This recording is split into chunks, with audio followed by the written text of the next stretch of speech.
For some added control, you can right click on a value and click on edit value, and then that brings this up where you can basically use these drop down menus to scale. I don't really use this too much.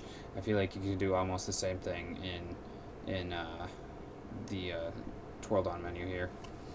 So that's just another way. If you're more comfortable that way, then be my guest and use it that way.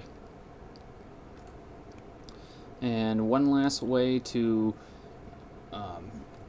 precisely increase or decrease your scale, if you click on your object and hold Control on Windows and Command on a Mac and press the plus key, it will increase by 1%.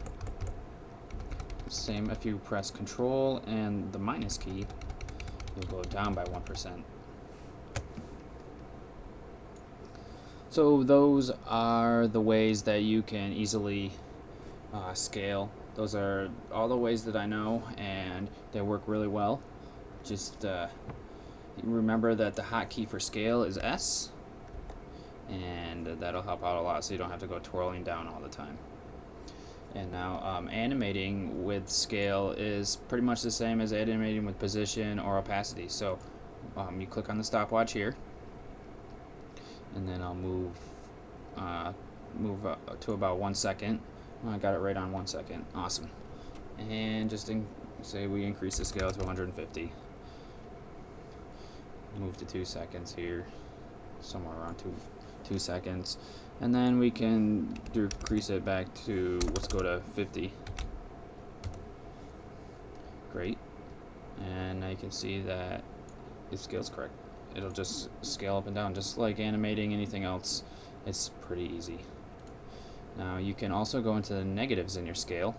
So let's go over to this one where we went to negative, and I'll hit K, or I'll move my current time indicator and hold Shift to snap onto the keyframe. You know it's on the keyframe when this over here is highlighted. So let me move one frame off. Look, it's not highlighted anymore. Using page up and page down to move by one frame. So now I'm on the correct frame, and let's go to -50 and watch what happens. Now it'll flip and rotate. So you can see that. It goes down to nothing, and then flips on both axes. Flips on the X and Y. So it's facing the other way and upside down, as you can see. So let's delete those keyframes. If you want to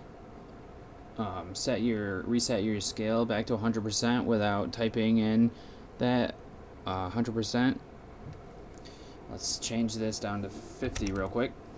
And it's not at 100%. You can go up to the Tools panel and make sure your object is selected. Go up to the Tools panel and double click on the arrow, and it'll reset it back to 100%.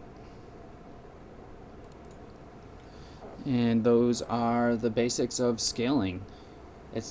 Scaling isn't really too hard. It's good for, remember, it's good to flip on the axis when you go into negatives, and just to make your image bigger or smaller.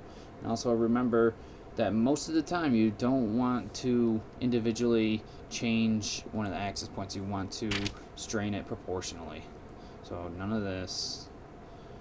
Sure, if you squeeze the Pepsi logo or the New Boston logo to like this, the client won't be too happy. So always hold Shift, and then you can scale proportionally.